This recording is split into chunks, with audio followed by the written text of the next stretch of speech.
Hello guys, இன்றைக்கி வீடியோவில் முக்கனி பாயசம் செய்ய போகிறோம். இந்த சீசன் விட்டுட்டா இதை நெக்ஸ்ட் இயர் தான் நம்ம செய்ய முடியும்.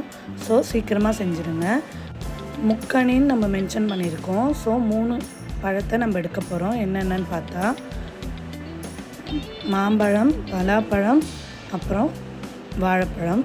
இது 3த்தையும் ஃபஸ்ட்டு ஒரு பீஸ் எடுத்து இந்த மாதிரி குட்டி குட்டியாக சாப் பண்ணி வச்சுருக்கேன். இது நம்ம அந்த பாயசத்தில் ஆட் பண்ணுறதுக்காக தான்.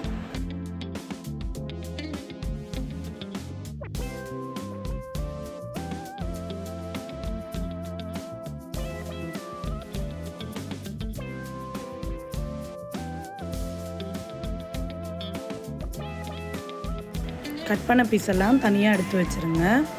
இப்போது நம்ம பேஸ்ட் அரைக்க போகிறோம். ஒரு 3லேருந்து 4 பலாசோடை எடுத்து இந்த மாதிரி மிக்ஸி ஜாரில் ஆட் பண்ணி நல்லா அரைச்சி எடுத்துக்கோங்க.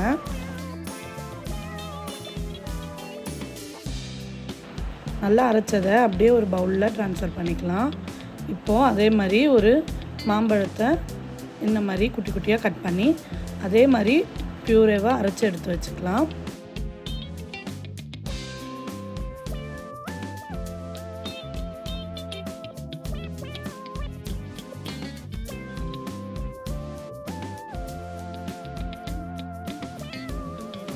அதையும் இப்போது பவுலில் ட்ரான்ஸ்ஃபர் பண்ணிடலாம். ஃபைனலாக வாழைப்பழம் நல்லா பழுத்த வாழைப்பழமாக பார்த்து எடுத்து அதிலேயும் ஒரு 3லேருந்து 4 வாழைப்பழத்தை நல்லா திக்காக அரைச்சி எடுத்து வச்சுக்கலாம்.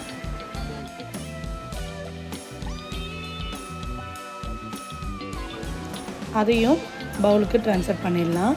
3 பழத்தையும் இந்த மாதிரி நல்லா அரைச்சி எடுத்து வச்சுருக்கோம். இப்போது ஒரு பேனில் ஒரு கப் வாட்டர் ஆட் பண்ணிக்கலாம். அதில் கட் பண்ணி வச்சுருக்க வெல்லத்தையும் ஆட் பண்ணிக்கோங்க. இது நல்லா கரையட்டும். அந்த கேப்பில் நம்ம இப்போது தேங்காய் பால் ரெடி பண்ணிடலாம். ஒரு 1/2 கப் தேங்காவை இந்த மாதிரி மிக்ஸி ஜாரில் போட்டு நல்லா அரைச்சி அதோட பாலை மட்டும் தனியாக வடிகட்டி எடுத்து வச்சுக்கோங்க. இது எடுத்து வைக்கிற கேப்லேயே நல்லா வெல்லம் கரைஞ்சிருச்சு. இப்போது நம்ம அரைச்சி வச்சுருந்த பேஸ்ட்டை 3த்தையும் இதில் ஆட் பண்ணிக்கலாம். ஆட் பண்ணதுக்கப்புறம் எல்லாத்தையும் ஒன்று படுற மாதிரி நல்லா கலந்து விட்டுக்கோங்க. ரொம்ப நேரம் கலந்து விட்டுக்கிட்டே இருந்தால் எல்லாம் நல்லா மிக்ஸ் ஆகி வரும். இந்த ஸ்டேஜில் இதில் நம்ம மில்க் மேட் ஆட் பண்ண போகிறோம். ஸோ ஒரு 2 tablespoon of Milkmaid add பண்ணிக்கிறேன். அதுக்கப்புறம் நம்ம கட் பண்ணி வச்சுருந்தோம்ல ஃப்ரூட்ஸு, ஸோ அந்த கட் பண்ண ஃப்ரூட்ஸை இதில் ஆட் பண்ணிக்கலாம்.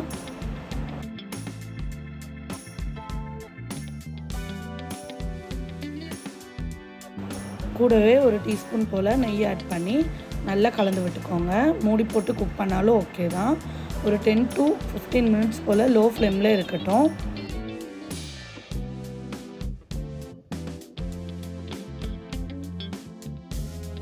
இந்த மாதிரி நெய் பிரிஞ்சு நல்லா கொதி விட்டு வர டைமில் நம்ம தாளிப்பு ரெடி பண்ணிடலாம். ஒரு டீஸ்பூன் நெய்யில் கொஞ்சமாக முந்திரி பருப்பு, பாதாம், அப்புறம் காஞ்ச திராட்சையும் ஆட் பண்ணி நல்லா வறுத்துக்கலாம் பொன்னிறமாக ஆகிற வர.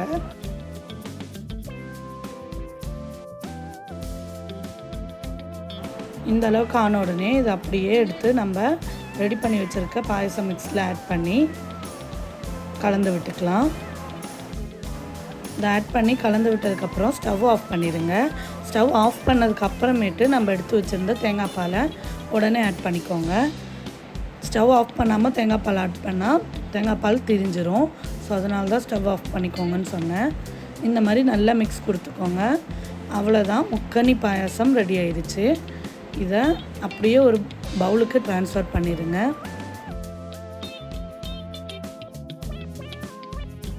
டேஸ்ட் பண்ணி பார்த்தா தான் தெரியும் ஏன் இது சீசன் முடியறதுக்குள்ளே செஞ்சுருங்கன்னு சொல்கிறேன்றது. அவ்வளோ ஒரு சூப்பராக இருந்துச்சு. வீடியோ பிடிச்சிருந்தா மறக்காமல் லைக் அண்ட் சப்ஸ்கிரைப் பண்ணிடுங்க.